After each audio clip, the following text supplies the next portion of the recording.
오늘도 이 새벽에 주님 앞에 나와 기도하고 간구하는 모든 성도들에게 하나님의 은혜가 넘치기를 원합니다.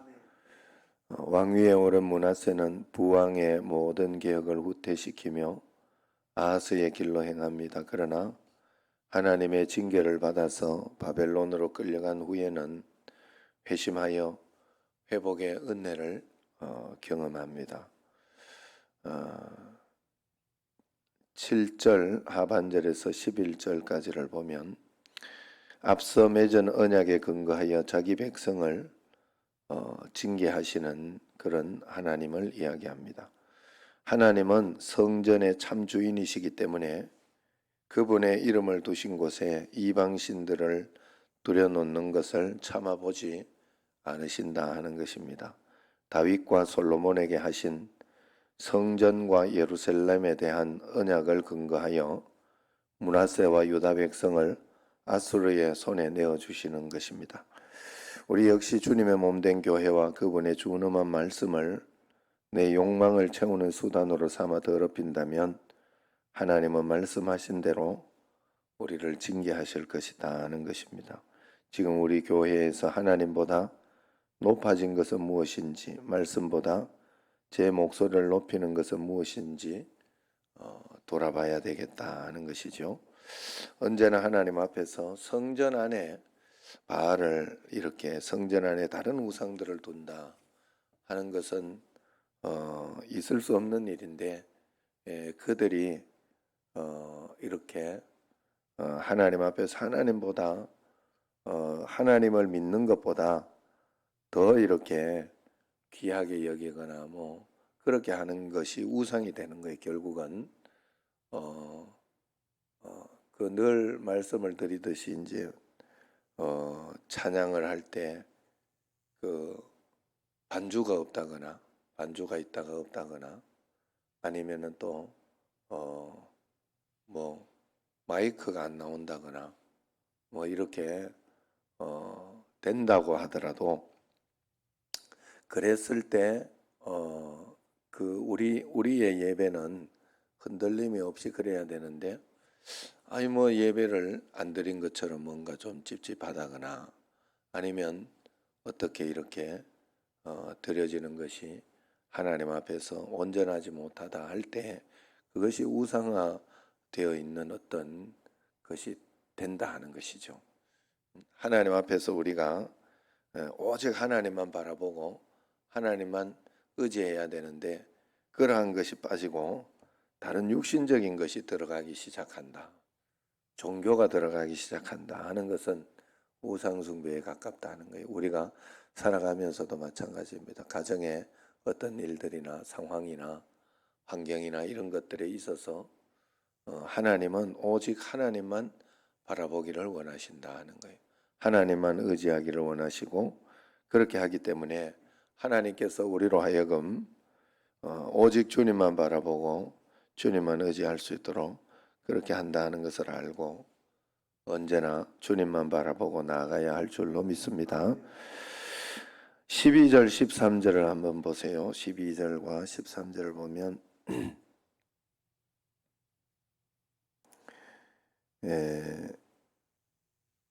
같이 한번 읽어봅시다. 그가 환난을 당하여 그의 하나님 여호와께 간구하고 그의 조상들의 하나님 앞에 크게 겸손하여 기도하였으므로 하나님이 그의 기도를 받으시며 그의 간구를 들으시사 그가 예루살렘에 돌아와서 다시 왕위에 앉게 하심에 므낫세가 그제서야 여호와께서 하나님이신 줄을 알았더라. 자, 여호와 하나님 늘 이 개념은 여러분들이 가지고 있어야 된다 하는 거예요. 하나님을 우리가 알 때, 하나님을 알려고 할 때 여호와로 하나님께서 우리에게 우리의 눈높이로 낮춰 주셨기 때문에 이렇게 우리가 하나님을 알 수 있는 거예요. 근데 그 하나님은 모든 것을 할 수 있는 어떤 것도 하시지 못하는 것이 없는 무소부재하시고 전능하신 그런 하나님이시다 하는 것이죠. 그래서 그 하나님을 우리가 만나야 되는데 므낫세가 끌려간 땅에서 자기가 고난을 당하면서 끌려간 땅에서 겸비하여 기도할 때 그의 기도를 들으시고 하나님이 돌아오게 하셨다 하는 것입니다. 겸손히 주님을 바라볼 때 하나님께서 돌아오게 해주셨다. 솔로몬에게 약속하신 대로 행하신 것이죠. 악한 므낫세조차 하나님의 자비에서 제외되지 않았다면 우리 역시 진심으로 뉘우치고 돌이킬 때 용서하시고 안아주지 않겠느냐 하는 것이죠. 그래서 므낫세 왕도 성경에 보면 악한 사람도 하나님 앞에 돌아올 때는 반드시 하나님께서 용서해 주시고 하나님께서 지켜주신다는 사실을 우리가 꼭 알아야 됩니다. 참 신기한 것은 하나님 앞에서요, 악한 사람은 잘 안 돌아와요. 그래서 이 계속해서 문제가 되고 어려움이 되고 그래서 결과가 좋지 않은 그런 일들이 일어납니다. 그러나 중요한 것은 하나님은 언제나 돌아오기를 원하신다. 그래서 악한 사람이 어제도 이야기했지만 신창원 같은 그런 신창원 맞죠? 김창원인가? 그런 악한 사람이 돌아와서 이렇게 할 때에 우리가 생각하기에 야 그런 놈은 안 된다 이런 생각을 하잖아요.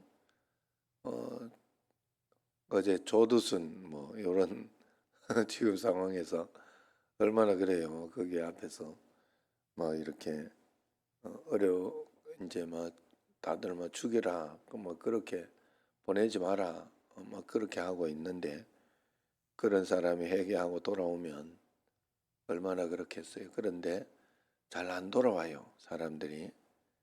그러나 그런 사람도 돌아오면 하나님께서 분명히 용서해 주시고 하나님께서는 그 다음에 길을 열어준다는 사실이에요. 그게 하나님의 사랑입니다. 하나님은 언제나 우리로 두 팔을 벌리고 우리로 돌아오기를 기다리고 계시고 용서하기를 기다리고 계신다는 사실을 꼭 알고 그리고 우리가 살아가는 마음의 자세는 언제나 하나님 앞에서 주님 앞에 가면 다 해결된다. 하나님은 다 용서해 주시고 인도해 주신다는 믿음을 가지고 주님 앞에 한 걸음 한 걸음 늘 그렇게 나아가야 할 줄로 믿습니다. 우리에게 주시는 그런 교훈은 1절에서 7절 상반절까지를 보면 므낫세는 아하스의 길을 충실하게 따른다 이야기를 해요. 그래서 선대에 추진한 개혁은 물거품이 되고 아하스 시대의 영적 어둠이 유다 산하를 뒤덮는 것이죠. 개혁을 지속하기 어려운 것은 이전 체제에서 탐욕을 채우던 세력이 호시탐탐 재개의 기회를 노리고 있기 때문에 그렇습니다. 그러므로 불의와 부정을 제거하는 것만으로는 개혁에 성공할 수가 없습니다. 제거된 자리에 말씀이 뿌리내리고 선한 전통이 굳게 서기까지 지속적인 노력이 필요합니다. 멈추고 안주하면 그 순간 후퇴가 시작되는 것이죠. 종교개혁 이후에 17세기 교회들이 주장한 말처럼 개혁된 교회는 계속해서 개혁되어야 한다. 그런 말씀처럼 우리 교회도 늘 개혁되고 하나님 앞에서 늘 다시 우리가 주님 앞에 나아가야 합니다. 개혁된다는 것은 늘 하나님 앞에 회개하며 하나님의 말씀의 길을 기울이며 하나님의 뜻대로 한 걸음 한 걸음 따라가겠다 하는 것이 개혁의 모든 것이다 하는 거예요. 개혁은 하나님 말씀을 따라 살아가는 거예요. 내 마음대로 내 뜻대로 내 생각대로 살아가는 것이 아니라 하나님의 말씀만 따라가겠다. 하나님의 뜻만 의지하겠다. 그것이 개혁이다 하는 거예요. 그래서 매일매일 내게 일어나는 어떤 사건과 환경 가운데에서도 하나님 앞에서 주의 뜻을 따라가고 주의 말씀을 따라가고 그렇게 하나님이 허락하시고 인도하셨으면 그것을 받아들이고 또 거기에서 한 걸음 한 걸음 따라가야 그것이 개혁이다 하는 것입니다. 13절에서 19절까지를 이렇게 보면 므낫세가 징계받은 후에야 여호와만이 참 하나님임을 깨닫게 돼요. 바벨론에 끌려와서야 비로소 하나님이 복을 주기도 하시고 벌하기도 하시는 온 세상의 주인이심을 알게 된 것이죠. 사실 고난이 우리에게 굉장히 많은 이야기를 해주고 많은 어떤 말을 해준다는 것을 알아야 되고, 그때야 우리의 귀가 바르게 열린다는 것을 우리가 잘 또 기억해야 합니다. 여러 가지 어려움이 있고 환난이 있을 때 우리도 지금 이렇게 하나님 앞에서 이렇게 코로나 시험과 어떤 이런 것들이 있으면서 우리가 어떤 신앙을 가지고 있었던가, 하나님 앞에서 정말로 내가 바른 신앙인가 하는 것을 돌아보게 되고, 또 교회도 어떻게 해야 되는가, 그저 모인다는 것만 가지고는 안 되더라고요.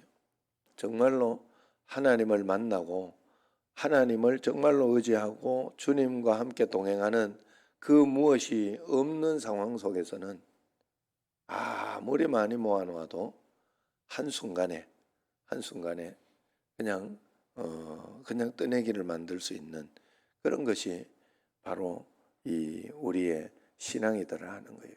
그래서 고난 앞에 나왔을 때 우리의 신앙이 진짜인지 가짜인지 이것이 우리에게 드러나게 된다 하는 것이죠. 우리가 그래서 우리에게 일어나는 모든 고난, 환난 이런 것이 있을 때는 주의 음성을 귀하게 듣는, 그리고 주의 말씀에 주님 말씀에 귀하게 들어보는 그런 상황과 그런 어떤 것들이 꼭 돼야 된다 하는 거예요. 그래서 여호와는 언제나 우리의 하나님이시다 하는 것을 꼭 기억해. 나와 함께 계신 하나님은 1.1획도 틀리지 않으시다. 지금 상황과 환경이 있어도 틀리지 않으시다. 잊지 마시기를 바랍니다. 언제나 하나님 앞에. 또 어제 또 이렇게 어떤 분이